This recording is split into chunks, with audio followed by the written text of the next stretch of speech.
Ну вот, мне сказали, весь мрамор вот это с горы Пендели, это вот рядом здесь находится. Но самое, что интересно, что все колонны находятся под наклоном внутрь.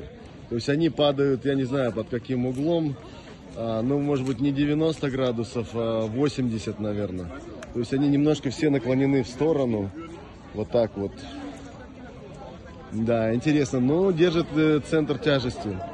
То есть они смогли высчитывать центр тяжести, и поэтому колонны все как-то под углом. Но, может быть, это такая мода была стройки, чтобы не вертикально их делать, а вот под углом. Все прикалывались в свое время, искали разные... Ох ты, красиво здесь как. Ага. Ну, блин, классный день сегодня. 31 августа, конец месяца 2023. Фантастический день. И это Греция, и это Афины, и это Акрополь.